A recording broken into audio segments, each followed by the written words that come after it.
मैं धन्यवाद करता हूं परमेश्वर का इस सुंदर समय का जो परमेश्वर ने मुझे दिया है।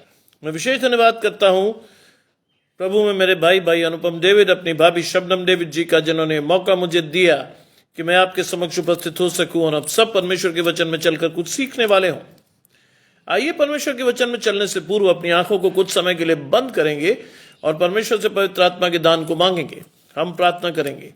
तमाम आशीषों को देने वाले परमेश्वर यीशु मसीह में हमारे बाप और खुदा, हम धन्यवाद करते हैं इस सुंदर अवसर के लिए जो कि आपने हमें दिया है। विश्वास करते हैं हमारी आशीषें आपकी ओर से हैं प्रभु। आने वाले समय में प्रभु हमारी आशीषें हमें दें और उन आशीषों के अनुसार हम अपने जीवन में आपके साथ बढ़ने वाले हो। जितने आराधकों को आपने चुना है उनको बारी बारी से लाएं, जिससे कि वो अपनी आशीषें लेकर आपके साथ बढ़ें और सदा आपको धन्यवाद करने वाले हों। सब कुछ मांग लेते हैं आपके प्रिय पुत्र यीशु मसीह के नाम से, सुने और ग्रहण करें, आमीन। आइए पढ़ने के लिए मेरे साथ निकाल ले इब्रानियों की पुस्तक, उसका 3 अध्याय, उसके 5 से 15 पद। हिब्रू चैप्टर 3 वर्सेस 5 to 15, जहां लिखा है, मूसा तो परमेश्वर के सारे घर के में सेवक के समान विश्वास योग्य रहा और जिन बातों का वर्णन होने वाला था उनकी गवाही दे, परंतु मसीह पुत्र के समान परमेश्वर के घर का अधिकारी है और उसका घर हम हैं। यदि हम साहस पर और आशा पर घमंड करें और अंत तक दृढ़ता से स्थिर रहें, जैसा पवित्र आत्मा कहते हैं, यदि आज तुम उसका शब्द सुनो तो अपना मन कठोर न करो, जैसा कि क्रोध दिलाने के समय और परीक्षा के दिन जंगल में किया था, जहां तुम्हारे बाप दादाओं ने मुझे जांच कर परखा और 40 वर्ष तक मेरे काम देखे। इस कारण मैं उन लोगों से क्रोधित रहा और कहा कि उनके मन तो सदा भटकते रहते हैं और उन्होंने मेरे मार्ग को नहीं पहचाना। तब मैंने क्रोध में आकर शपथ खाई कि वे मेरे विश्राम में प्रवेश करने नहीं पाएंगे। हे भाइयों, चौकस रहो कि तुम में ऐसा बुरा और अविश्वासी मन ना हो जो परमेश्वर से तुम्हें दूर हटा ले जाए। वरन जिस दिन तक आज का दिन कहा जाता है, हर दिन एक दूसरे को समझाते रहो, ऐसा ना हो कि कोई तुम में से कोई जन पाप के छल में आकर कठोर हो जाए, जैसा हम मसीह के भागीदार हुए हैं। यदि हम अपने प्रथम भरोसे को अंत तक दृढ़ता से थामे रहें, जैसा कहा गया है, यदि आज तुम उसका शब्द सुनो तो अपने मनों को कठोर न करो, जैसा कि क्रोध दिलाते समय तुमने किया था। यह परमेश्वर का वचन है। परमेश्वर का धन्यवाद हो। इब्रानियों की पुस्तक, उसका 3 अध्याय, 5 से 15 पद वास्तव में आपको और मुझे आशीष देता है आज इस आमद के महीने में। बलविंदर भाई मेरे साथ जुड़ रहे हैं। आशीष परमेश्वर की आपके और आपके घराने को। लिखा है, मूसा तो परमेश्वर के सारे घर में सेवक के समान विश्वास योग्य रहा। मूसा तो परमेश्वर के सारे घर में सेवक के समान विश्वास योग्य रहा। आज आपको और मुझे भी परमेश्वर के घराने में, परमेश्वर के घर में विश्वास योग्य ठहरना है। लेकिन एक और बड़ी आशीष, मूसा से बड़ी आशीष हमें यीशु मसीह के द्वारा मिली है। बाइबल कहती है नए नियम में, अब से मैं तुम्हें दास न कहूंगा, क्योंकि दास नहीं जानता कि उसका स्वामी क्या करता है, परंतु पुत्र जानता है कि उसका पिता क्या करता है। आज मुझे और आपको यीशु मसीह आशीष दे रहा है कि हम पुत्र के समान आशीष पाकर परमेश्वर के साथ बढ़ते चले जाएं। मेरी और आपकी आशीष परमेश्वर की ओर से हो। हम विश्वास से परमेश्वर की आशीषों को लेकर आगे बढ़ें और सदा परमेश्वर को धन्य कहने वाले हों। लिखा है, मूसा तो परमेश्वर के सारे घर में सेवक के समान विश्वास योग्य था कि जिन बातों का वर्णन होने वाला था उनकी गवाही दे। जिन बातों का वर्णन होने वाला था उनकी गवाही दे, यानी परमेश्वर ने मूसा के दर्शन को बहुत स्पष्ट रखा। आज अगर आप मेरी ओर देखें या मैं और आप जब प्रचार में जाते हैं तो पवित्र आत्मा हमसे एक ही बात कहता है, आपका और मेरा दर्शन भी जो आने वाली बातों के विषय में है स्पष्ट होना चाहिए। मेरी आंखों को परमेश्वर इतने स्पष्ट दर्शन के साथ खोले कि मैं और आप परमेश्वर की उस आशीष को अपने जीवन में लेकर बढ़ें। लिखा है, उनकी गवाही दे, परंतु मसीह पुत्र के समान परमेश्वर के घर का अधिकारी है। यह है फर्क। यीशु मसीह को परमेश्वर के पुत्र का अधिकार और दर्जा मिला है और वो परमेश्वर के घर का अधिकारी है और वही आशीष आज परमेश्वर के इस पुत्र ने आपको और मुझे देने के लिए ठहराया है। आज क्रिसमस की इस पावन पर्व के 2-4 दिन पहले अगर मैं और आप इस वचन को सुन रहे हैं तो मुझे भी और आपकी आशीषों को भी परमेश्वर के साथ जुड़ जाना चाहिए। लिखा है, परंतु मसीह पुत्र के समान परमेश्वर के घर का क्या है? अधिकारी। घर का अधिकारी है परमेश्वर और उसका घर हम हैं। यदि हम साहस पर और आशा पर घमंड करें पर अंत तक दृढ़ता से स्थिर रहें। क्या कहता है? घर का अधिकारी है और उसका घर क्या है? हम हैं। आज हमारा शरीर परमेश्वर का मंदिर है। यीशु मसीह उस घर का अधिकारी है। बाइबल बार बार आपसे क्यों कहती है? अपने मनों को परमेश्वर की ओर लगाओ, जिससे परमेश्वर की आशीषें तुम्हारे जीवन में न सिर्फ उतरे बल्कि तुम उन आशीषों को लेकर परमेश्वर के साथ बढ़ने और जुड़ने वाले हो।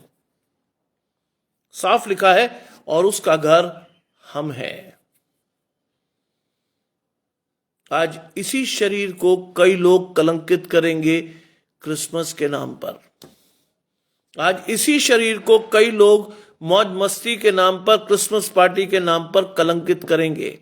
आज इसी शरीर पर जो परमेश्वर का मंदिर है, शराब उंडेली जाएगी, सिगरेट पी जाएगी, गुटखा खाया जाएगा, ड्रग्स खाए जाएंगे और नाम लगाया जाएगा कि हम प्रभु यीशु मसीह के जन्म दिवस को मना रहे हैं। और परमेश्वर का घर हम हैं। आज इस आशीष के साथ आपको और मुझे बढ़ना है। लिखा है कि यदि हम साहस और आशा पर घमंड, साहस और अपनी आशा के घमंड, किसके साथ बढ़ना है? साहस के साथ। शैतान ने हमारे मार्ग पर कई फंदे लगाए रहे हैं जिससे मेरी और आपकी आशीष जा भी सकती है। साहस पर और अपनी आशा का घमंड। क्या है हमारी आशा? अनंत जीवन। उसकी आशा पर हमें घमंड करना चाहिए, क्योंकि परमेश्वर ने बहुतों को बुलाया लेकिन हमें और आपको चुनकर उस आशा की ओर बढ़ाया जिसके के लिए हम ठहराए गए हैं। इसलिए उस आशा पर हमें क्या करना है? घमंड। लिखा है, अंत तक दृढ़ता से स्थिर रहें। बाइबल आपको क्या कहती है? जो अंत तक धीरज धरेगा मैं उसे जीवन का मुकुट दूंगा। जो अंत तक धीरज धरेगा। आज इस विश्वास के साथ इस परमेश्वर के जन्म दिवस को आप और मैं मनाएं। जो अंत तक विश्वास में दृढ़ रहेगा वो जीवन का मुकुट पाएगा। आज इस आशीष के साथ आपको और मुझे बढ़ना है। इस विश्वास के साथ परमेश्वर की इस आशीष को लेना है। लिखा है, अतः जैसा पवित्र आत्मा कहता है, आज तुम उसका शब्द सुनो। आज इसीलिए क्योंकि मुझे चर्च के एक फंक्शन में होना है 6 बजे से, बल्कि 6:30 बजे भी हो सकता है। इसीलिए मैं परमेश्वर की इस आज्ञा का पालन करते हुए आज जो शब्द आपको और मुझे सुनना है उसे आपको सुना रहा हूं। मैं किसी भी रीति से परमेश्वर को अपने जीवन में द्वितीय स्थान नहीं देना चाहता, क्योंकि दिन बुरे हैं। आपको और मुझे बड़ा स्पष्ट आदेश है कि यदि हम परमेश्वर की आज्ञाओं को मानने में विलंब करते हैं तो शैतान को अपने जीवन में इनवाइट करते हैं। आज इस विश्वास को अपने जीवन में बड़ी श्रद्धा से, बड़े तरीके से आने दीजिए। पवित्र आत्मा को अपने जीवन में लीजिए। अगर मेरी और आपकी आशीषें परमेश्वर से नहीं है, अगर मेरे और आपके मन में पवित्र आत्मा का वास नहीं है, तो आज इस क्रिसमस के दौर में मैं और आप अपने शारीरिक रूपी मंदिर को कलंकित करेंगे, उसको खराब करेंगे। और बाइबल कहती है, यदि तुम मेरे मंदिर को नष्ट करोगे तो मैं तुम्हें नष्ट कर दूंगा। आज बड़े विश्वास से इस आशीष को लीजिए, क्योंकि लिखा है, अतः जैसा पवित्र आत्मा कहता है, यदि आज तुम उसका शब्द सुनो तो क्या करो? अपने मन को कठोर मत करो। बहुत से लोगों की प्रायोरिटीज, वरीयताएं अलग अलग हैं। आज मैं और बलविंदर भाई परमेश्वर द्वारा चुने गए कि हम दोनों इस वचन को परमेश्वर के से ले लें। आज और कोई चुना ही नहीं गया। आज सब लोग व्यस्त होंगे कहीं ना कहीं, किसी ना किसी काम में, लेकिन परमेश्वर ने मुझे और बलविंदर भाई को ही चुना कि हम दोनों आकर एक दूसरे की आशीषों को बांट सकें। और ये बड़ी आशीष है। बाइबल कहती है, यदि तुम में से एक भी इस योग्य हुआ तो मैं पूरे क्षेत्र को क्या करूंगा? नष्ट नहीं करूंगा। आज परमेश्वर ने थोड़े लोगों को चुनकर उनकी आशीष दी है। उसमें आज मैं बहुत खुश हूं कि मेरे साथ केवल बलविंदर भाई ही है, अभी तक कोई है नहीं। लिखा है, अपने मनों को कठोर ना करो, जैसा क्रोध दिलाने के समय परीक्षा के दिन जंगल में किया था। आज परमेश्वर आपको किसकी ओर दिखा रहा है? आपके बाप दादों की तरफ। क्यों? क्योंकि उन पर प्रकाशन स्पष्ट नहीं था। आज परमेश्वर ने आपके और मेरे दर्शन को यीशु मसीह के साथ स्पष्ट कर दिया है। वो मूसा की व्यवस्था के अनुसार चल रहे थे। मूसा को सेवक का दर्जा प्राप्त था, यीशु मसीह को परमेश्वर के पुत्र का दर्जा प्राप्त है। यीशु मसीह इसलिए आया कि मेरी और आपकी आशीषों को मुझे और आपको दिलवा सके, व्यवस्था का अंत करके अनुग्रह के उस काल को शुरू कर सके जिसके लिए मैं और आप आज ठहराए गए हैं। इसीलिए लिखा है कि आज तुम उसका शब्द सुनो तो अपने मनों को कठोर मत करो। आज आपको अपना मन कठोर नहीं करना है। परमेश्वर से लगातार मांगिए, प्रभु मेरी आशीष मुझे दे, मेरे विश्वास को बढ़ा, और मैं उस विश्वास के द्वारा अपनी आशीष के साथ आपके द्वारा बढ़ने वाला हूं। आज उस आशीष के साथ बढ़िए, विश्वास के साथ बढ़िए, क्योंकि परमेश्वर चाहता है कि आपका और मेरा विश्वास परमेश्वर की ओर से लगातार बना रहे।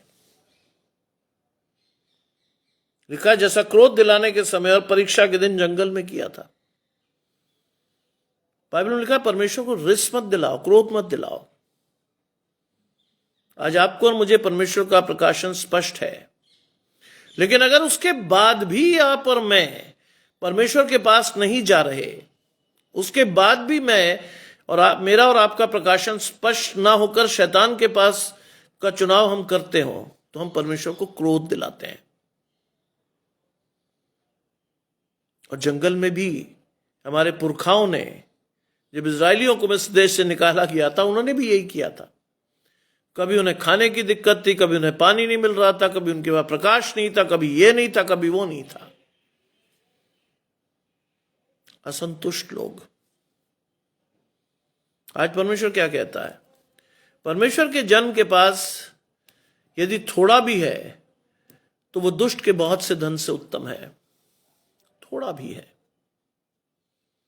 आज परमेश्वर की उस आशीष को अपने जीवन में इतनी अधिकाई से लीजिए कि सामने वाले को स्पष्ट पता हो कि ये व्यक्ति या इसकी आशीष परमेश्वर की ओर से है।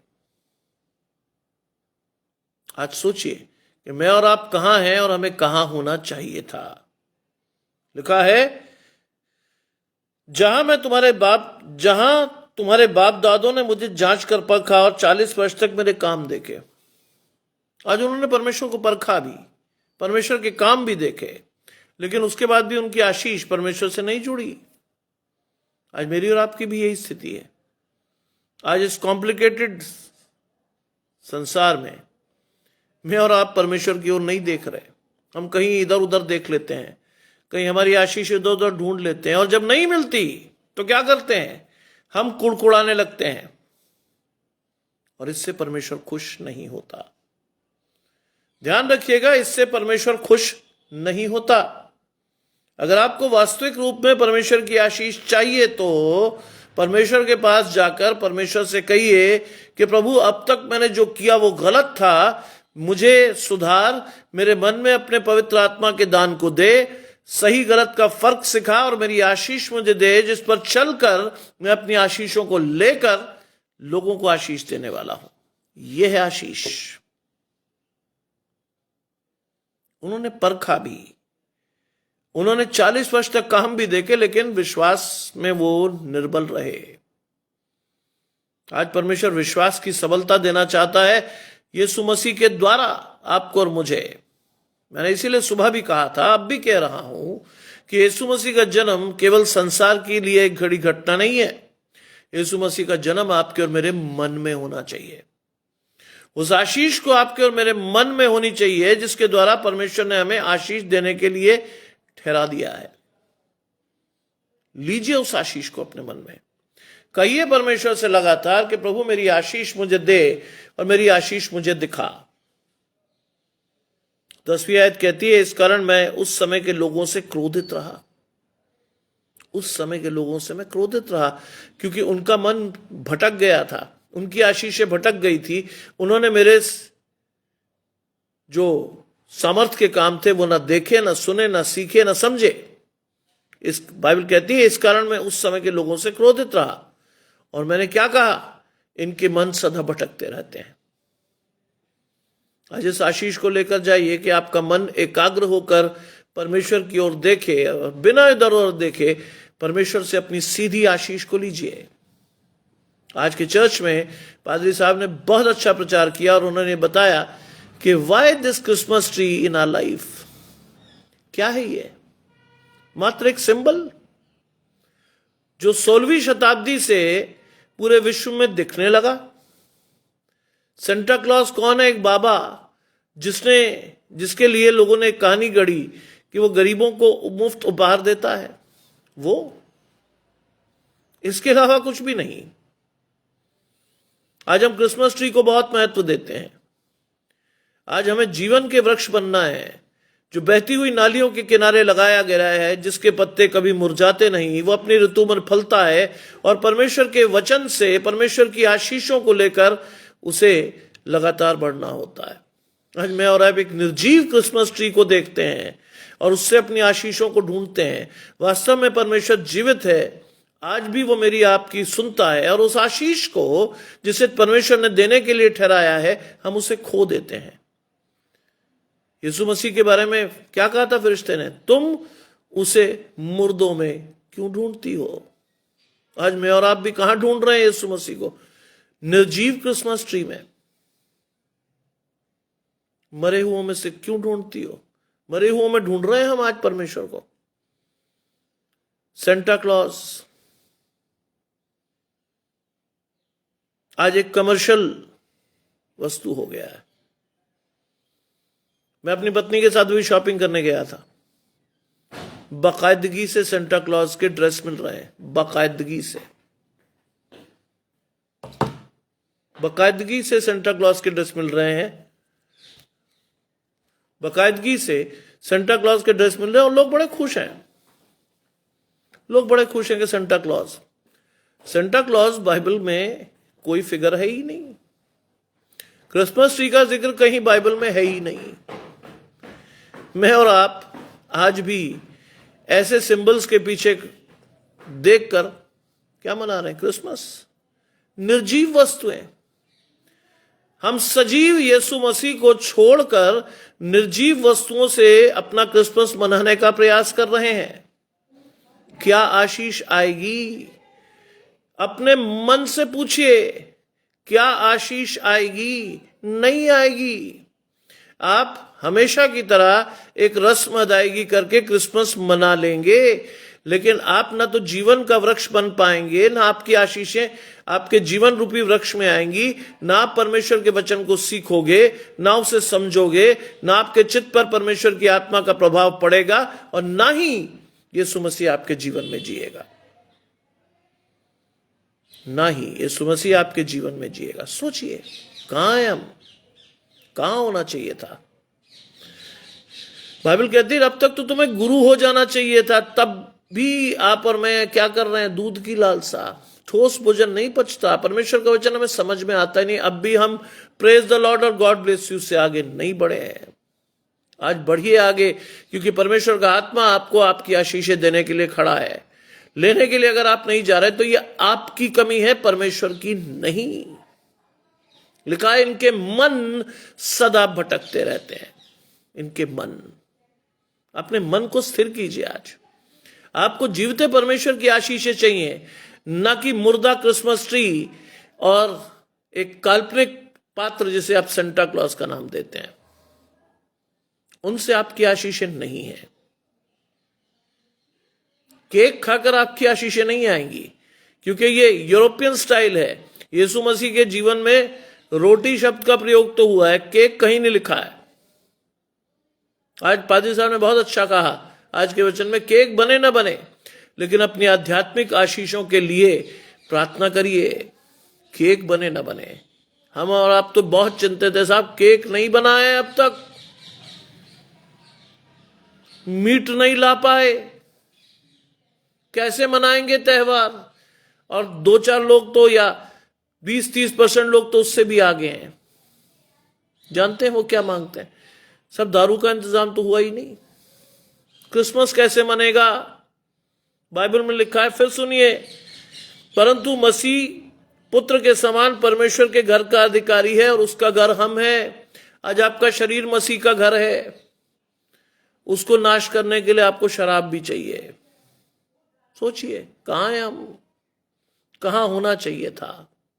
आज निर्जीव वस्तुओं से आप आशीष मांग रहे हो और परमेश्वर की आशीष आपके जीवन में सजीव आना चाहती है। उसके लिए आप और मैं तैयार नहीं खड़े। सोचिए क्या करना है। लिखा है इन्होंने मेरे मार्गों को नहीं पहचाना। इनके मन भटकते रहते हैं, इन्होंने मेरे मार्गों को नहीं पहचाना। आज आप और मैं पहचानते क्या है? अगर मैं आपसे पूछूं कि मसीहत के सिंबल्स क्या हैं, क्या जवाब होगा आपको? Cross, Bible. क्या अर्थ है वो नहीं पता साहब,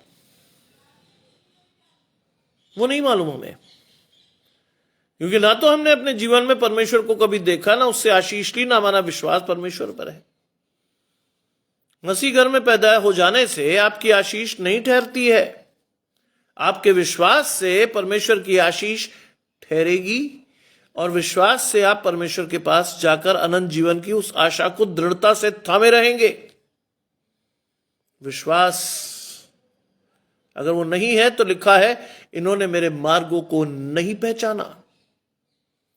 आगे लिखिए, लिखा है तब मैंने क्रोध में आकर शपथ खाई कि वो मेरे विश्राम स्थान में प्रवेश करने नहीं पाएंगे।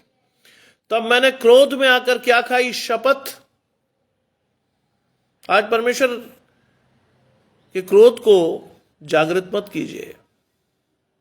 कहीं ऐसा ना हो कि परमेश्वर मेरे और आपके विरुद्ध शपथ खाए और परमेश्वर के अनंत जीवन की आशीष मेरे से दूर कर दी जाए। लिखा है मैंने क्रोध में आकर शपथ खाई कि वो मेरे विश्राम स्थान में प्रवेश करने नहीं पाएंगे, यानी अनंत जीवन की आशीष उन्हें नहीं मिलेगी। बाइबल कहती है मेरे भाइयों चौकस रहो। बाइबल कहती है मेरे भाइयों चौकस रहो। आज परमेश्वर चाहता है कि मैं और आप क्या करें? चौकस रहें। आज पादी साहब को जब मैं गया और मैंने उनसे कहा कि भाई साहब आपने कल मुझे एक प्रेयर मीटिंग के लिए भेजा था, मैं ये चर्च के लिए नजराना आया है। He was very happy. कहते देखिए मैंने आपको इमरजेंसी में बोला और आप चले गए। मैंने यही शब्द इस्तेमाल किया वहां भी। मैंने उनसे कहा पादी साहब बाइबल कहती है तुम्हारी कमरे बंदी रहे हैं, चौकस रहो कि शैतान द्वारा भरमाए ना जाओ। And he was so happy। कहने लगे आप वास्तव में परमेश्वर के वचन को जानते हैं? मैंने कहा साहब मैं जानता नहीं हूं। परमेश्वर की एक शिक्षा मेरे जीवन में है जिससे प्रतिदिन 2 बार तो मैं परमेश्वर का वचन प्रीच करता हूं। लिखा है भाइयों चौकस रहो कि तुम में ऐसा बुरा और अविश्वासी मन ना हो। तुम में बुरा और अविश्वासी मन। आज इस विश्वास को अपने जीवन में मजबूती से बनाए रखिए। आज कहिए परमेश्वर से कि प्रभु मेरी आशीषों के अनुसार मुझे बढ़ा। आज कहिए परमेश्वर से बेटा ऊपर कर ले, पहले गुड़िया ऊपर। आज कहिए परमेश्वर से कि मेरी आशीष को मुझे दें। विश्वास के साथ परमेश्वर की उस आशीष को लीजिए। लिखा है, तुम ऐसा बुरा अविश्वासी मन ना हो। मन तो हो, लेकिन परमेश्वर के प्रेम, परमेश्वर की आशीष और पवित्र आत्मा से भरा हुआ, अविश्वास से भरा हुआ नहीं, आशीष नहीं आएगी। लिखा है कि जो तुम्हें जीवते परमेश्वर से दूर हटा ले जाए। आज यीशु मसीह का जन्म केवल एक घटना नहीं है। आज यीशु मसीह का जन्म वास्तव में मेरे और आपके विश्वास को बढ़ाने के लिए परमेश्वर का दिया हुआ उपहार है। और आज परमेश्वर आपसे और मुझसे कहता है कि उस जन्म के द्वारा आपकी और मेरी आशीषें बढ़े, न हो कि अविश्वासी मन के द्वारा मैं और आप परमेश्वर से दूर हट जाएं। इस विश्वास को अपने जीवन में लगातार लीजिए। 13वीं आयत कहती है, वरन जिस दिन तक आज का दिन कहा जाता है, हर दिन एक दूसरे को समझाते रहो। आज परमेश्वर कहता है, आज के दिन में अपनी आशीषों को लेने के लिए एक दूसरे को समझाओ, एक दूसरे के लिए प्रार्थना करो, एक दूसरे की संगति में रहो, जिससे कि तुम्हारी आशीषें तुम्हें मिले। संगति करना ना छोड़िए। आज मुझे बड़ी खुशी है कि बलविंदर भाई मेरे साथ हैं। अनुपम भाई का तो पेज है ही, लेकिन बलविंदर भाई मेरे साथ जुड़े। परमेश्वर का मेरा भाई, परमेश्वर का वो चुना हुआ जन, जो इस आशीष को, केवल इस आशीष को लेने आया। आज घराने समेत, अपनी तीनों बेटियों समेत परमेश्वर आपको आशीष दे।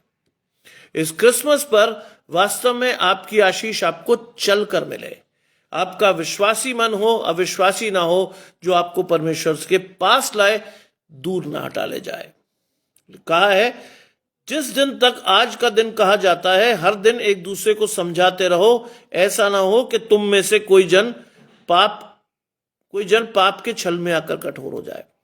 कहीं ऐसा ना हो कि मेरे और आपके जीवन से कोई व्यक्ति आशीष ना पाकर श्राप पाए, पाप में बढ़कर वो इतना कठोर हो जाए कि परमेश्वर की आशीषें उसके जीवन में ना आए।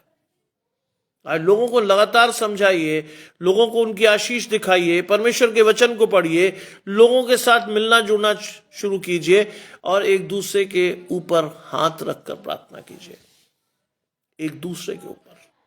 आज परमेश्वर चाहता है कि आपकी और मेरी आशीष परमेश्वर से मिले। परमेश्वर चाहता है एक दूसरे को खुलकर आशीष दीजिए। अपने परिवार में अपने बच्चों को इस क्रिसमस पर खुलकर आशीष दीजिए। अपने बच्चों से मिलिए, खुलकर मिलिए, उन्हें खुलकर परमेश्वर का वचन सिखाइए, समझाइए, जिसके लिए आप तैयार किए गए हो। लिखा है, क्योंकि हम मसीह के भागीदार हुए हैं। आज परमेश्वर ने मुझे और आपको परमेश्वर के साथ, यीशु मसीह के साथ जोड़ा है। हम मसीह के क्या हुए? भागीदार, मसीह के राजदूत, परमेश्वर के लेपालक पुत्र, मिरास के सहभागी। इससे बड़ी बड़ी आशीषें आपको मिली हुई हैं, लेकिन आप और मैं नहीं सीख पा रहे, आज भी नहीं सीख पा रहे। और लिखा है, यदि हम अपने भरोसे पर अंत तक दृढ़ता से स्थिर रहें। क्या हो? हम अपने प्रथम भरोसे पर अंत तक दृढ़ता से क्या करें? स्थिर रहें। आज परमेश्वर हमें अपने भरोसे पर, विश्वास पर, जीवन के प्रथम काल से अंतिम काल तक स्थिर रखने को या रहने को कहता है। दृढ़ता से स्थिर रहने को कहता है परमेश्वर। लिखा है, जैसा कहा गया है, यदि आज तुम उसका शब्द सुनो तो अपने मन को कठोर ना सुनो करो। आज मैं और आप परमेश्वर के वचन तो सुन रहे हैं। आज वो वचन मेरे और आपके जीवन में बिल्कुल अधिकाई से प्रवेश करना चाहिए। उसकी आशीष 50, 60, 100, 70 गुना तक आनी चाहिए। मेरा मन पथरीली भूमि जैसा नहीं होना चाहिए कि बीज तो गिरा, उगा भी सूरज की रोशनी में, पड़ते ही वो सूख गया। कठोर मत कीजिए आज अपने मन को, परमेश्वर की आशीष को आने दीजिए। और लिखा है, जैसा कि क्रोध दिलाने के समय किया गया था, जैसा कि क्रोध दिलाने के समय किया गया था। क्रोध मत दिलाइए परमेश्वर को। आशीष लेने के लिए परमेश्वर के पास जाइए, कहिए परमेश्वर से, प्रभु विश्वास के साथ मेरी आशीष मुझे दे, विश्वास के साथ।